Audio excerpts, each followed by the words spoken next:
Bayangkan sebuah malam yang sunyi di tanah Arab, lebih dari 1400 tahun yang lalu. Langit begitu gelap, udara padang pasir terasa dingin, dan bintang-bintang berkilau menghiasi cakrawala. Tidak ada yang menyangka bahwa pada malam itu, akan lahir seorang bayi yang kelak mengubah arah sejarah seluruh umat manusia. Bayi itu adalah Nabi Muhammad Shallallahu Alaihi Wasallam. Inilah awal dari kisah Maulid Nabi Muhammad Shallallahu Alaihi Wasallam, perjalanan yang penuh dengan cahaya, ujian, dan rahmat bagi seluruh alam. Mari kita tarik napas dalam-dalam dan kembali sejenak pada suasana dunia sebelum beliau lahir. Jazirah Arab kala itu bukanlah tanah yang damai. Di Mekah, kota yang menjadi pusat perdagangan, kehidupan spiritual telah menyimpang jauh dari jalan kebenaran. Ka'bah yang suci, rumah ibadah peninggalan Nabi Ibrahim dan Nabi Ismail, alaihimassalam, justru dipenuhi dengan ratusan berhala. Setiap suku punya sesembahan sendiri, dan orang-orang datang ke Ka'bah bukan untuk menyembah Allah, melainkan untuk menyembah patung-patung buatan tangan mereka. Kehidupan sosial pun kacau. Minuman keras, perjudian, peperangan antar suku, serta praktik-praktik kejam seperti mengubur bayi perempuan hidup-hidup menjadi hal biasa. Perempuan dianggap hina, anak yatim tidak dipedulikan, dan yang kuat menindas yang lemah. Dunia seperti menanti sesuatu, menunggu datangnya pemimpin yang membawa keadilan dan cahaya. Dan Allah telah menyiapkan seorang hamba pilihan untuk tugas mulia itu. Sebelum masuk ke momen kelahiran, kita perlu mengenal garis keturunan beliau. Nabi Muhammad Shallallahu Alaihi Wasallam berasal dari kabilah Quraisy, suku yang paling terhormat di Mekah. Garis keturunan beliau tersambung langsung hingga ke Nabi Ibrahim melalui jalur Nabi Ismail. Ayah beliau adalah Abdullah bin Abdul Muthalib, seorang pemuda yang terkenal jujur, tampan, dan disegani. Ibunya adalah Aminah binti Wahab, wanita mulia dari Bani Zuhrah, terkenal akan kesucian dan keturunannya yang terhormat. Dari pasangan inilah lahir manusia yang kelak menjadi rahmat bagi seluruh alam. Namun, ujian besar datang bahkan sebelum kelahiran beliau. Abdullah, ayah Nabi, meninggal dunia ketika Aminah masih mengandung beberapa bulan.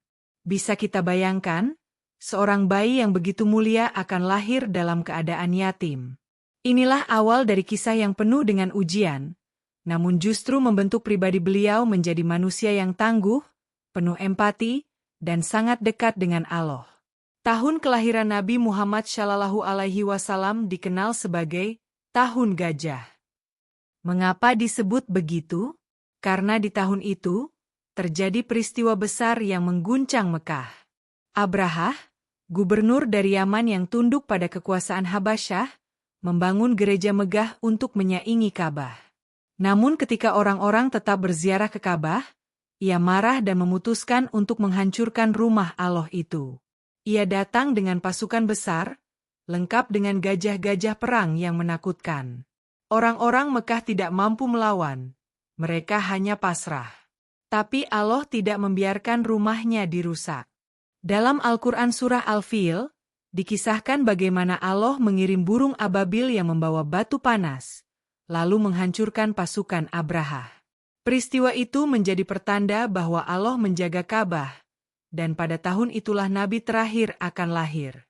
Beberapa bulan setelah peristiwa itu, di bulan Rabiul Awal, lahirlah seorang bayi laki-laki dari rahim Aminah. Riwayat menyebutkan, malam kelahiran itu disertai dengan tanda-tanda ajaib yang membuat banyak orang tercengang. Di Persia, istana Kisra yang megah retak, sebagian menaranya runtuh, dan api abadi kaum Majusi yang telah menyala ribuan tahun tiba-tiba padam. Danau Sawa yang dianggap keramat kering begitu saja. Semua itu seakan memberi isyarat, sebuah zaman baru telah datang, zaman yang akan menggantikan kegelapan dengan cahaya tauhid. Di Mekah, Aminah merasakan kelahiran yang begitu ringan. Dalam riwayat, ia melihat cahaya keluar dari rahimnya, cahaya yang menyinari istana-istana di negeri Syam. Bayi itu lahir dalam keadaan sudah bersih. Tali pusarnya telah terpotong, tubuhnya harum, dan wajahnya bercahaya. Seolah-olah dunia menyambut dengan ketenangan yang belum pernah ada sebelumnya. Ketika kabar kelahiran itu sampai kepada Abdul Muthalib, kakek Nabi Muhammad Shallallahu Alaihi Wasallam, ia bergegas menuju rumah Aminah. Dengan penuh rasa haru, ia menggendong cucunya yang mungil lalu membawanya masuk ke dalam Ka'bah. Di hadapan rumah Allah, Abdul Muthalib mengangkat bayi itu tinggi-tinggi sambil berdoa dan bersyukur. Ia kemudian memberinya nama Muhammad, yang artinya yang terpuji. Nama ini begitu asing bagi masyarakat Arab kala itu, hampir tidak ada yang menggunakannya. Namun, seakan menjadi pertanda bahwa kelak beliau akan dikenal, dipuji, dan diagungkan di seluruh dunia. Sejak saat itu, bayi Muhammad tumbuh sebagai anak yatim. Namun, kasih sayang dari kakek dan ibunya membuat beliau tetap mendapatkan perhatian penuh. Tidak lama lagi, beliau juga akan dirawat oleh para wanita mulia, termasuk Halimah As-Sa'diyah, yang kelak menyusui dan mengasuh beliau di pedalaman. Dari sinilah perjalanan panjang Nabi Muhammad Shallallahu Alaihi Wasallam dimulai, perjalanan yang penuh tanda-tanda keistimewaan sejak masa kecilnya. Bayangkan suasana Mekah malam itu. Hiruk-pikuk pasar, para pedagang yang sibuk, dan suku-suku yang sedang terlelap. Mereka tidak sadar bahwa seorang bayi mungil baru saja lahir. Seorang bayi yang kelak akan membawa perubahan besar. Tidak ada yang tahu bahwa Muhammad kecil ini suatu hari akan memimpin manusia keluar dari kegelapan menuju cahaya. Sebuah perjalanan yang masih panjang, dan kisah ini baru saja dimulai. Namun, pertanyaannya adalah, bagaimana kehidupan Nabi Muhammad kecil setelah itu? Bagaimana seorang anak yatim bisa tumbuh menjadi pribadi yang begitu mulia?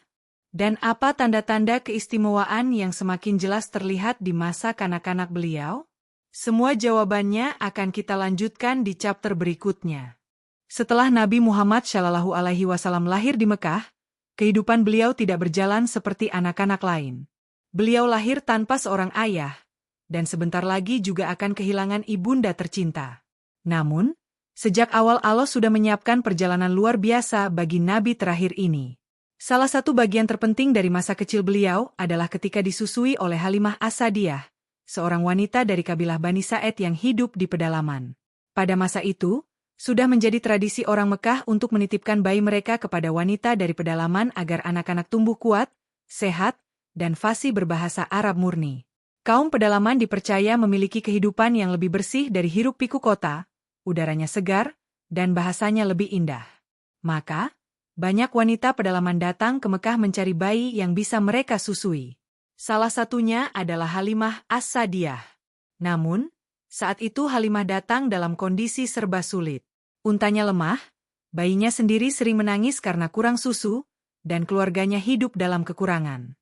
Awalnya, Halimah tidak berminat mengambil Muhammad kecil, karena beliau yatim dan dianggap tidak bisa memberi imbalan banyak.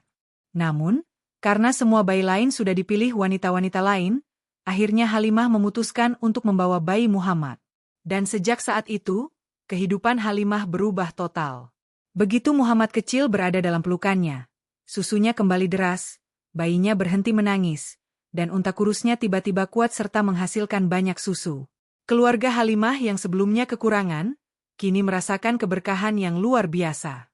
Semua orang Bani Sa'id heran melihat perubahan itu. Mereka tidak tahu bahwa bayi yang dibawa Halimah adalah manusia pilihan Allah. Hari-hari Muhammad kecil di pedalaman penuh dengan ketenangan. Beliau tumbuh sebagai anak yang sehat, cerdas, dan berbeda dari anak-anak lainnya. Tidak pernah sekalipun beliau melakukan hal yang kotor atau buruk. Wajahnya selalu bercahaya, tutur katanya lembut, dan kepribadiannya membuat semua orang jatuh hati. Halimah dan suaminya sangat menyayangi beliau, bahkan lebih daripada anak mereka sendiri. Namun, suatu hari, ketika Muhammad kecil berusia sekitar 4 tahun, terjadi peristiwa besar yang membuat Halimah sangat cemas. Nabi Muhammad sedang bermain bersama teman-temannya di padang pasir. Tiba-tiba datang 2 malaikat dalam wujud manusia. Mereka membaringkan Muhammad kecil, lalu membelah dadanya. Malaikat itu mengeluarkan segumpal darah hitam, lalu mencucinya dengan air zam-zam hingga bersih. Setelah itu, dada beliau dijahit kembali dan tidak ada luka tersisa. Teman-temannya yang melihat kejadian itu ketakutan dan lari melapor kepada Halimah. Mereka berkata, "Muhammad dibunuh! Muhammad dibunuh!" Halimah segera berlari panik dan menemukan Muhammad kecil dalam keadaan tenang. Wajahnya pucat tapi tidak terluka. Beliau lalu menceritakan apa yang terjadi, bahwa dua orang berpakaian putih datang, membelah dadanya, dan membersihkannya. Inilah peristiwa yang dikenal sebagai Syarhus Syadr, atau pembelahan dada Nabi Muhammad Shallallahu Alaihi Wasallam. Allah membersihkan hati beliau dari sifat buruk, menyiapkan beliau untuk menjadi manusia paling suci dan pemimpin umat di kemudian hari. Meski tidak ada luka, Halimah sangat ketakutan. Ia merasa Muhammad kecil berbeda dan memiliki takdir besar. Maka, dengan berat hati, ia mengembalikan Muhammad kepada ibunya, Aminah, lebih awal dari biasanya. Padahal, ia sangat menyayangi Muhammad, tapi rasa cemasnya begitu besar. Aminah pun menerima kembali anaknya, dan sejak saat itu Muhammad kecil tumbuh bersama ibunya di Mekah. Namun, takdir berkata lain. Ketika Muhammad berusia 6 tahun, Aminah mengajak beliau melakukan perjalanan ke Yatsrib, kota yang kelak dikenal sebagai Madinah.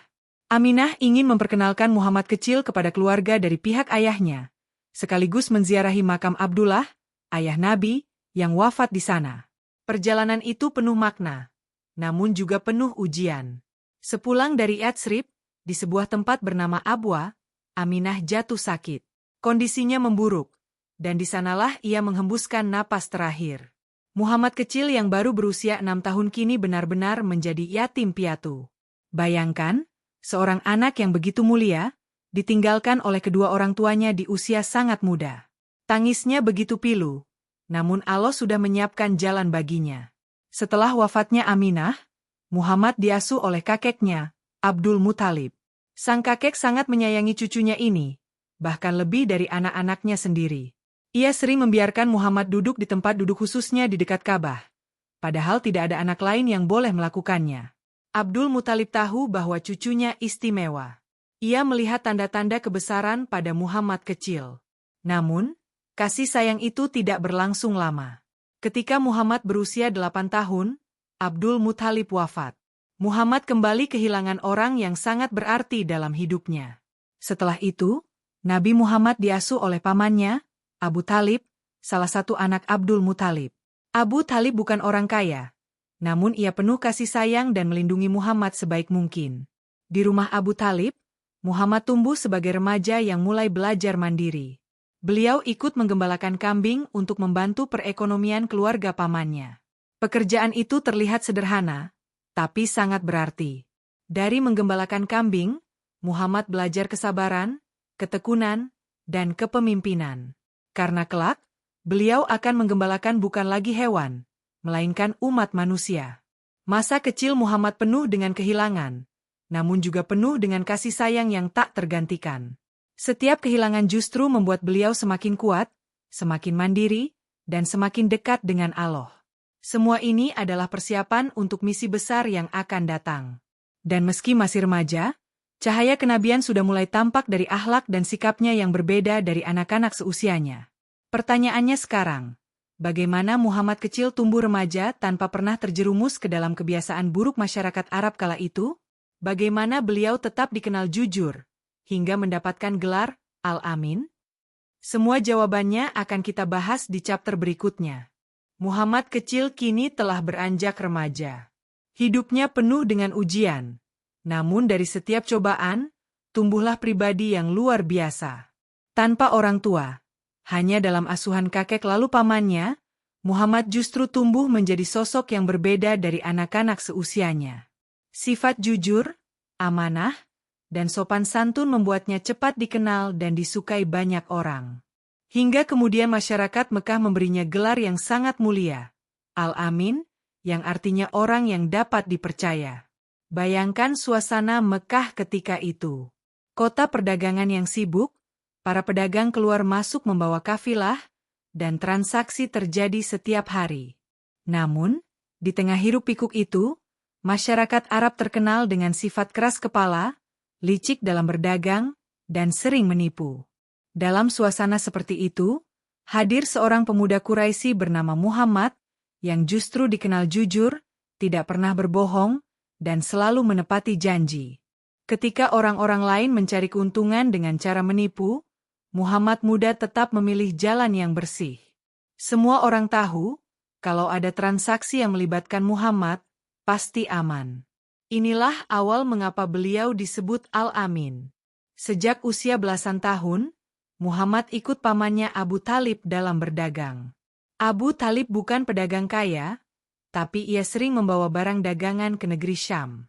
Muhammad muda ikut serta, membantu menjaga kafilah dan berdagang. Dari perjalanan itu, beliau belajar banyak hal. Bagaimana menghadapi kerasnya perjalanan gurun pasir, bagaimana berinteraksi dengan pedagang asing, hingga bagaimana menjaga amanah barang dagangan. Bahkan dalam perjalanan itulah, sesuatu yang luar biasa terjadi. Ketika kafilah Quraisy sampai di daerah Busra, Syam, mereka bertemu seorang pendeta bernama Bahira. Bahira bukanlah pendeta biasa. Ia dikenal sebagai ahli kitab yang rajin meneliti tanda-tanda kenabian. Saat ia melihat rombongan Quraisy datang, perhatiannya langsung tertuju pada Muhammad muda. Bahira melihat tanda yang tidak ada pada manusia biasa. Ia memperhatikan cara berjalan, wajah, dan akhlaknya. Ia lalu mengundang rombongan Quraisy untuk makan bersama, sesuatu yang jarang ia lakukan. Ketika semua hadir, Bahira mendekati Muhammad muda. Ia melihat sebuah tanda di punggungnya, yang disebut sebagai Khatamun Nubuwah, atau tanda kenabian. Dengan penuh keyakinan, Bahira berkata kepada Abu Thalib, anak ini kelak akan menjadi nabi terakhir. Jagalah ia baik-baik, jangan sampai orang-orang Yahudi mengetahui tentang dirinya, karena mereka akan iri dan berusaha menyakitinya. Abu Thalib mendengar itu dengan hati bergetar. Ia semakin menyadari betapa istimewanya keponakan yang diasuhnya. Sejak itu, Abu Thalib semakin menjaga Muhammad dengan penuh kasih sayang. Setelah perjalanan ke Syam, Muhammad semakin dikenal sebagai pemuda yang cerdas, bijaksana, dan dapat dipercaya.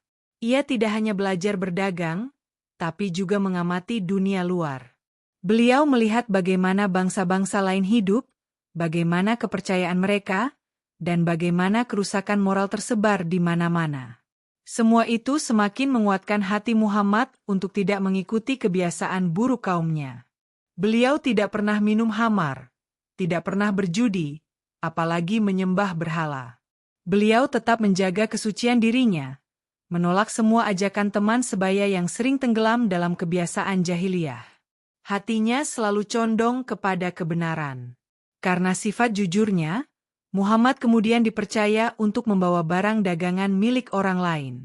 Beliau berdagang dengan adil, tidak pernah mengurangi timbangan, dan selalu mengutamakan kepuasan mitra dagang. Berkat kejujurannya, keuntungan selalu berlipat. Dari sinilah nama Muhammad semakin harum. Semua orang ingin berdagang dengannya, karena yakin tidak akan dirugikan. Dan berita tentang pemuda Quraisy yang jujur ini akhirnya sampai ke telinga seorang wanita bangsawan kaya raya bernama Khadijah binti Khuwailid. Khadijah adalah wanita Quraisy yang sangat terhormat. Ia dikenal sebagai pedagang sukses, cerdas, dan terhormat.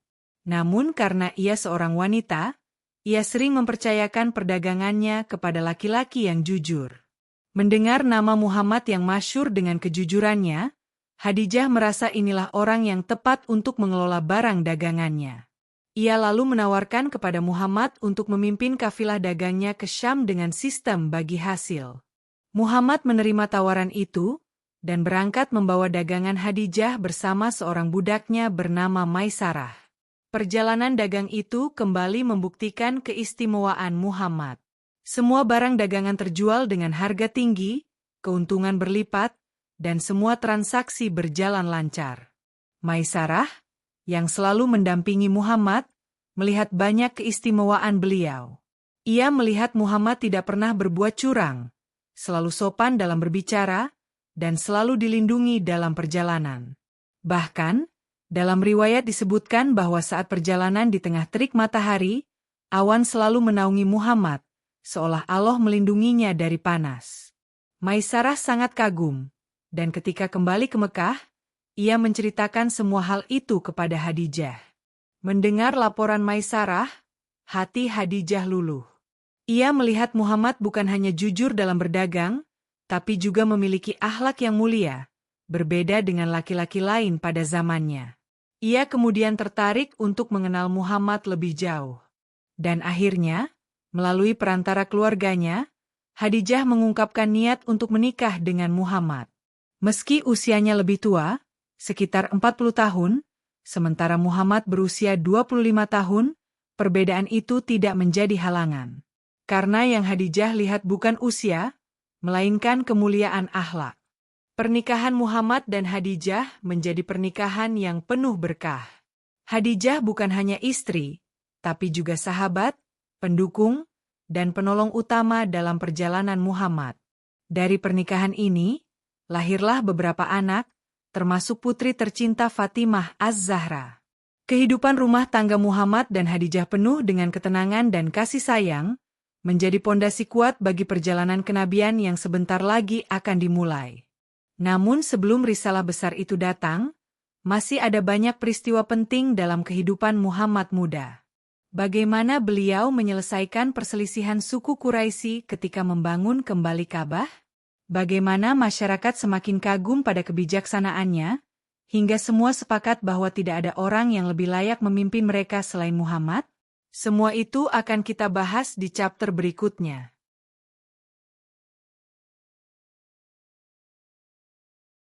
Waktu terus berjalan. Muhammad Shallallahu Alaihi Wasallam kini berusia sekitar 35 tahun. Beliau hidup sebagai suami yang penuh kasih sayang, pedagang yang jujur, dan pribadi yang selalu dihormati masyarakat Mekah. Namun, sebelum memasuki fase kenabian, sebuah peristiwa penting terjadi, yaitu pembangunan kembali Ka'bah. Ka'bah pada masa itu mengalami kerusakan akibat banjir besar. Dindingnya retak, sebagian bangunannya roboh, dan Quraisy memutuskan untuk merenovasinya. Semua kabilah berlomba-lomba mengambil bagian, karena mereka menganggap pekerjaan itu mulia. Namun, ketika tiba saatnya untuk meletakkan kembali Hajar Aswad, batu hitam suci peninggalan Nabi Ibrahim, pertikaian besar pun terjadi. Setiap kabilah merasa paling berhak untuk mengangkat dan meletakkan batu itu di tempatnya. Perselisihan semakin memanas, hingga hampir terjadi perang saudara di dalam kota Mekah. Selama 4 hari mereka berselisih, hingga akhirnya seorang tetua Quraisy berkata, "Mari kita serahkan keputusan ini kepada orang pertama yang masuk melalui pintu Ka'bah besok pagi." Semua setuju. Dan ketika pintu Ka'bah dibuka, siapa yang pertama kali masuk? Dialah Muhammad bin Abdullah. Begitu orang-orang melihatnya, mereka serentak berkata, "Itu Al-Amin. Kami ridha dengan keputusannya." Semua percaya, hanya Muhammad yang mampu menyelesaikan masalah ini dengan adil. Muhammad kemudian menggelar sehelai kain besar. Beliau meletakkan Hajar Aswad di tengah kain, lalu meminta perwakilan dari setiap kabilah untuk memegang ujung kain tersebut. Bersama-sama mereka mengangkat batu itu hingga mendekati sudut Ka'bah. Setelah itu, Muhammad sendiri yang mengambil batu itu dengan tangannya dan meletakkannya di tempatnya. Perselisihan pun selesai dengan damai, tanpa darah tertumpah. Peristiwa ini semakin mengukuhkan bahwa Muhammad bukan hanya Al-Amin, tapi juga sosok yang penuh hikmah, pemimpin sejati yang dihormati semua pihak. Meski hidup di tengah masyarakat jahiliyah, Muhammad tidak pernah terjerumus ke dalam kebiasaan mereka. Beliau tidak pernah menyembah berhala, tidak pernah menghadiri pesta hamar, dan selalu menjauhi perbuatan hina. Jiwanya selalu haus akan kebenaran. Di tengah hiruk-pikuk Mekah yang penuh kesirikan, Muhammad sering merasa gelisah. Hatinya merindukan ketenangan, merindukan kebenaran yang sejati. Maka, beliau mulai membiasakan diri untuk menyendiri di sebuah gua di Jabal Nur, yang dikenal dengan nama Gua Hira. Di gua itu, Muhammad menghabiskan hari-hari dalam kesunyian. Beliau beribadah dengan cara bertahanuts, berzikir, dan merenungi ciptaan Allah. Beliau memikirkan langit yang luas, bintang-bintang yang berkelip, dan alam semesta yang begitu sempurna. Semua itu membuat hatinya semakin yakin bahwa hanya ada satu Tuhan yang Maha Esa, dan manusia tidak seharusnya menyembah berhala yang tidak bisa berbuat apa-apa. Semakin sering beliau menyendiri, semakin kuat pula ketenangan batin yang dirasakannya. Khadijah, istrinya, selalu mendukung kebiasaan ini. Ia menyiapkan makanan dan bekal, dan sesekali naik ke gunung untuk menemani atau mengantarkan kebutuhan. Hingga akhirnya, datanglah malam yang paling bersejarah dalam kehidupan Muhammad dan seluruh umat manusia. Malam itu, bulan Ramadan, di usia 40 tahun. Muhammad sedang berada di dalam gua Hira, bermunajat dalam kesunyian. Tiba-tiba, suasana berubah. Hadir malaikat Jibril dalam wujud nyata, memenuhi gua dengan cahaya. Muhammad terkejut, tubuhnya gemetar. Malaikat itu mendekat, lalu berkata, "Iqra," yang artinya, "Bacalah." Muhammad ketakutan. Ia menjawab, "Aku tidak bisa membaca." Malaikat itu lalu memeluknya dengan kuat hingga beliau hampir sesak, kemudian melepaskannya. Lagi-lagi Jibril berkata, "Iqra." Muhammad kembali menjawab, "Aku tidak bisa membaca." Untuk ketiga kalinya, Jibril memeluknya dengan lebih kuat, lalu berkata, "Iqra, bismi rabbika alladzi halak. Halakal insa'ana min alaq. Iqra, warabbukal akram. Alladzi, alama beyal kalam. Alamal insa'ana ema lam yalam." Artinya, bacalah dengan nama Tuhanmu yang menciptakan. Dia menciptakan manusia dari segumpal darah. Bacalah, dan Tuhanmulah yang maha mulia, yang mengajar manusia dengan pena. Dia mengajarkan manusia apa yang tidak diketahuinya. Itulah 5 ayat pertama dari surah Al-Alaq, wahyu pertama yang turun kepada Nabi Muhammad Shallallahu Alaihi Wasallam. Malam itu, Muhammad resmi menjadi Rasul Allah, pembawa risalah terakhir bagi umat manusia. Namun, pengalaman itu begitu mengguncang. Beliau pulang dengan tubuh gemetar, wajah pucat, dan hati penuh rasa takut. Beliau berkata kepada Khadijah, "Selimuti aku, selimuti aku." Khadijah segera menenangkan, membungkus tubuh suaminya dengan kain, dan mendengarkan cerita tentang apa yang baru saja terjadi. Khadijah, dengan hati yang penuh cinta, berkata, "Tenanglah, wahai suamiku. Demi Allah, dia tidak akan pernah menghinakanmu. Engkau selalu menyambung silaturahmi, menolong orang yang lemah, menghormati tamu, dan menolong yang kesusahan. Allah pasti melindungimu." Dengan kata-kata itu, Khadijah menjadi penopang pertama bagi Muhammad, wanita yang selalu mendukungnya di masa sulit. Tidak berhenti di situ, Khadijah juga membawa Muhammad menemui Warakah bin Naufal, sepupu Khadijah yang ahli kitab. Warakah mendengarkan cerita Muhammad dengan seksama, lalu berkata, "Itulah Namus, malaikat Jibril, yang diturunkan kepada Musa. Sungguh, engkau adalah nabi umat ini. Tapi, ketahuilah, kaummu akan menentangmu, mereka akan mengusirmu, bahkan menyakitimu." Muhammad terkejut mendengar itu. Beliau tidak menyangka kaumnya sendiri akan menolak risalah yang dibawanya. Namun, sejak malam itu, kehidupan beliau tidak lagi sama. Tugas besar telah dimulai. Beliau kini adalah utusan Allah, pembawa kebenaran bagi seluruh umat manusia. Dan jalan dakwahnya baru saja dimulai. Pertanyaannya sekarang, bagaimana Muhammad menyampaikan dakwah pertamanya? Bagaimana reaksi Quraisy ketika mendengar seruan tauhid? Apakah mereka menerimanya, atau justru menentangnya dengan keras? Semua jawabannya akan kita ungkap di chapter berikutnya.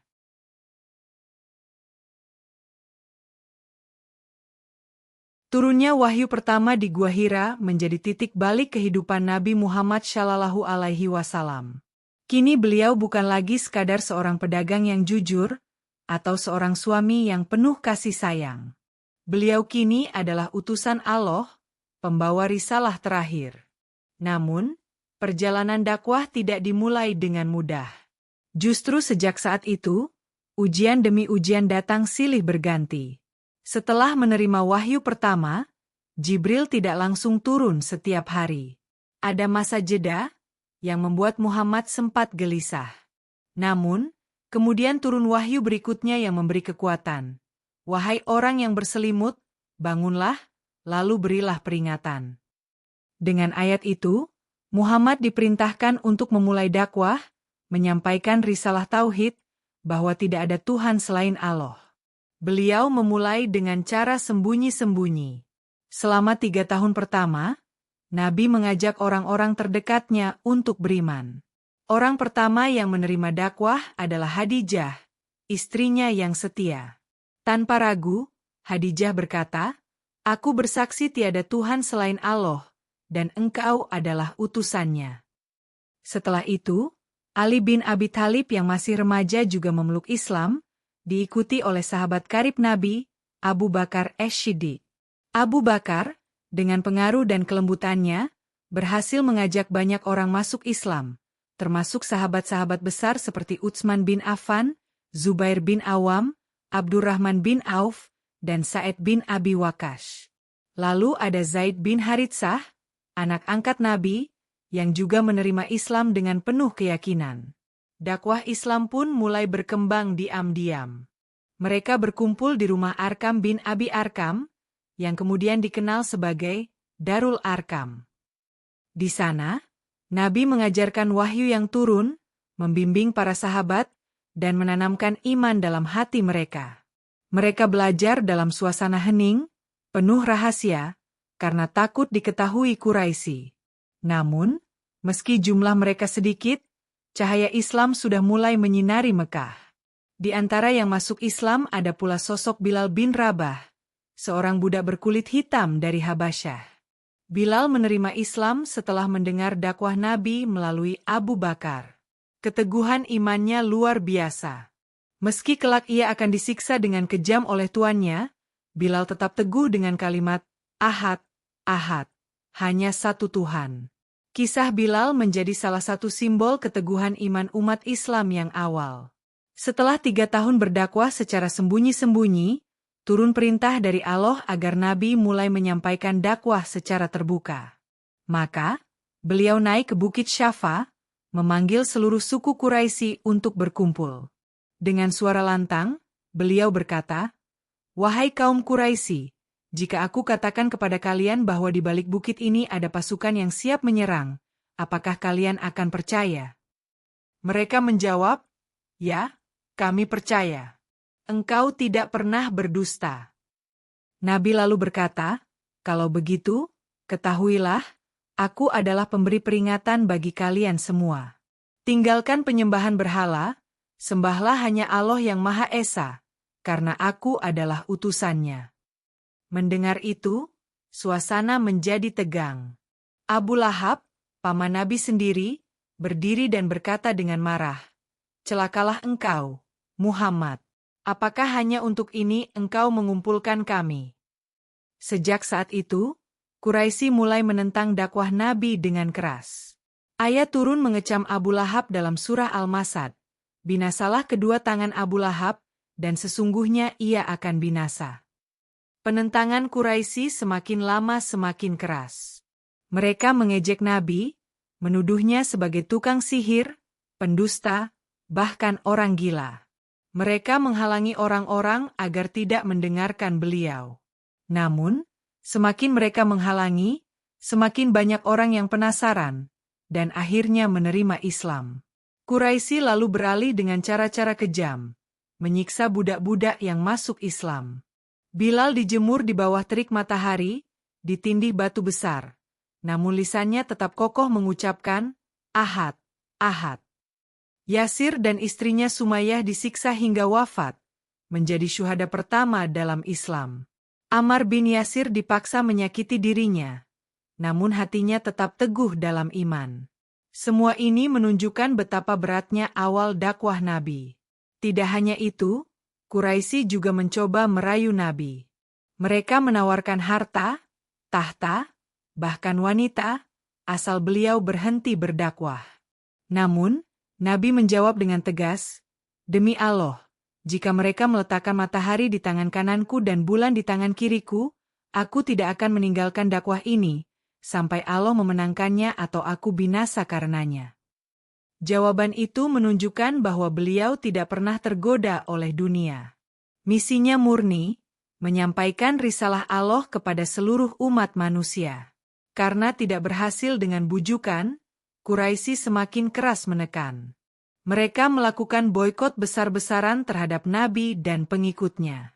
Kaum muslimin diasingkan di sebuah lembah sempit yang dikenal dengan nama Syi'ib Abu Thalib. Selama bertahun-tahun, mereka hidup dalam kelaparan, hanya memakan daun-daun kering, Bahkan jeritan anak-anak laparan terdengar sampai keluar lembah. Namun, meski menderita, mereka tidak menyerah. Keimanan mereka semakin kuat, dan persaudaraan di antara mereka semakin kokoh. Awal dakwah Nabi Muhammad SAW penuh dengan air mata, penderitaan, dan ujian berat. Namun, semua itu adalah bagian dari perjalanan menuju kemenangan. Nabi tetap teguh, sahabat tetap setia, dan cahaya Islam semakin menyebar sedikit demi sedikit. Pertanyaannya sekarang, setelah menghadapi tekanan dan boikot, bagaimana Nabi Muhammad menghadapi tahun paling berat dalam hidupnya, ketika beliau kehilangan 2 orang terdekat sekaligus? Semua itu akan kita bahas di chapter berikutnya. Perjalanan dakwah Nabi Muhammad SAW semakin berat. Setelah bertahun-tahun menghadapi ejekan, penindasan, dan boikot dari Quraisy, datanglah sebuah masa yang disebut sebagai A'amul Huzn, atau tahun kesedihan. Pada tahun itu, 2 orang terdekat Nabi wafat. Abu Talib, sang paman yang selama ini melindungi beliau dari kekejaman Quraisy, dan Khadijah, istri tercinta yang selalu menjadi penopang, sahabat, dan penenang hati beliau. Kehilangan 2 orang itu sekaligus membuat Nabi merasa sangat terpukul. Hidup terasa sepi, beban dakwah semakin berat, dan beliau benar-benar merasakan duka yang mendalam. Bayangkan, Abu Talib yang meski tidak masuk Islam, selalu menjadi pelindung setia. Quraisy segan menyakiti Nabi karena takut pada Abu Talib. Tapi kini pelindung itu sudah tiada. Begitu pula Khadijah, wanita yang dengan penuh cinta menenangkan Nabi saat wahyu pertama turun. Wanita yang mengorbankan harta dan hidupnya untuk mendukung dakwah, kini telah pergi. Hati Nabi hancur. Namun beliau tidak pernah putus asa. Karena beliau tahu, Allah selalu bersamanya. Dalam suasana duka itu, Nabi mencoba mencari dukungan di luar Mekah. Beliau pergi ke kota Taif, berharap ada penduduk yang mau menerima dakwah Islam. Namun, di Taif, beliau justru disambut dengan hinaan dan kekerasan.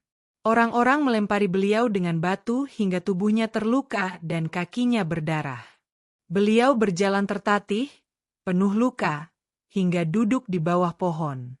Dalam doanya, Nabi tidak mengeluh, tidak menyalahkan, tapi hanya berkata, "Ya Allah, jika Engkau tidak murka kepadaku, maka aku tidak peduli."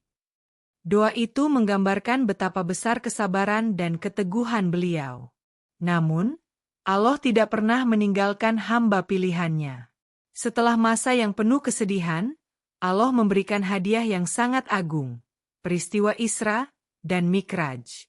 Pada suatu malam, Nabi diangkat dari Masjidil Haram ke Masjidil Aqsa, lalu dari sana naik ke langit menembus 7 lapisan langit, bertemu para nabi, dan akhirnya sampai ke Sidratul Muntaha. Dalam perjalanan itu, beliau menerima perintah sholat 5 waktu, ibadah yang menjadi tiang agama Islam. Isra, Mikraj bukan hanya perjalanan spiritual, tapi juga penghibur bagi Nabi di tengah duka, dan bukti nyata bahwa beliau benar-benar Rasul Allah yang membawa risalah dari langit. Meski mendapat anugerah besar, tekanan Quraisy tetap tidak berhenti. Hingga akhirnya, turun perintah hijrah ke Madinah. Kaum muslimin yang sudah lama tertindas mulai berhijrah satu persatu, meninggalkan Mekah demi iman mereka.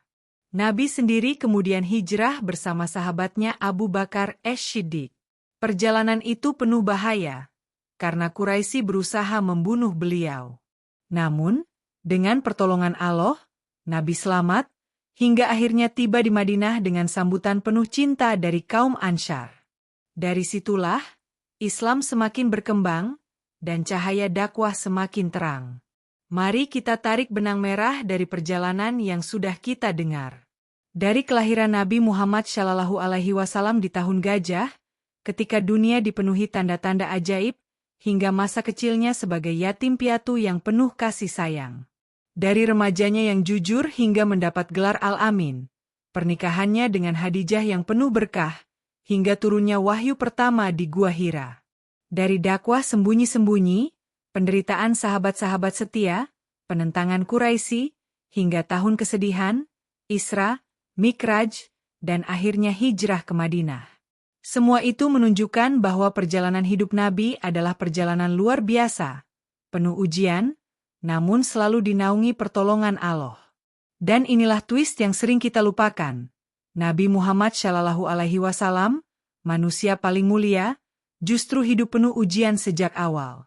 Beliau lahir yatim, tumbuh miskin, sering kehilangan orang tercinta, dihina, bahkan disakiti. Namun, semua itu tidak membuat beliau putus asa. Justru dengan semua ujian itu, Allah meninggikan derajatnya. Dari seorang anak yatim di Mekah, beliau menjadi pemimpin umat, rahmat bagi seluruh alam, dan manusia yang namanya disebut setiap hari di seluruh penjuru dunia. Maka, apa pesan moral dari kisah ini? Bahwa ujian bukanlah tanda Allah tidak mencintai kita. Justru ujian adalah tanda bahwa Allah sedang mempersiapkan kita untuk sesuatu yang lebih besar. Seperti Nabi Muhammad, semakin besar ujian, semakin besar pula kemuliaan yang menanti. Selama kita sabar, tawakal, dan terus berpegang pada kebenaran, maka pertolongan Allah pasti akan datang. Dan kini, setelah kita mendengar kisah panjang Maulid Nabi Muhammad SAW, saatnya kita bertanya pada diri sendiri, sudahkah kita meneladani akhlak beliau? Sudahkah kita mencontoh kesabaran, kejujuran, dan kasih sayangnya? Karena mencintai Nabi bukan hanya dengan lisan, tapi dengan meneladani kehidupannya dalam keseharian. Sahabatku, inilah akhir dari perjalanan kita malam ini. Kisah Maulid Nabi Muhammad SAW, dari kelahiran hingga hijrah, penuh dengan hikmah yang tak ternilai. Jika ada satu hal yang bisa kita bawa pulang, itu adalah pesan, jangan pernah menyerah. Karena dalam setiap gelapnya malam, selalu ada cahaya fajar yang menanti. Dan Nabi Muhammad SAW adalah cahaya terbesar bagi umat manusia. Sekarang aku ingin mengajak kamu untuk berbagi di kolom komentar. Cerita bagian mana yang paling menyentuh hatimu? Apakah kisah kelahiran beliau dengan tanda-tandanya, kesabaran beliau saat kehilangan orang tercinta, atau keberanian beliau dalam menyampaikan dakwah meski ditentang? Tulis jawabanmu, karena siapa tahu bisa menjadi inspirasi untuk orang lain juga. Jangan lupa, tekan tombol like kalau kamu merasa kisah ini bermanfaat. Subscribe channel ini agar kamu tidak ketinggalan kisah inspiratif lainnya. Dan bagikan video ini ke teman-temanmu supaya lebih banyak yang mengenal dan mencintai Nabi Muhammad SAW. Karena semakin banyak yang mengenal beliau, semakin banyak pula cinta kepada Allah yang tumbuh dalam hati kita. Sampai jumpa di cerita berikutnya. Semoga Allah selalu melindungi kita, memberi kita kekuatan untuk meneladani Nabi Muhammad, dan menutup hidup kita dalam husnul khotimah. Wassalamualaikum warahmatullahi wabarakatuh.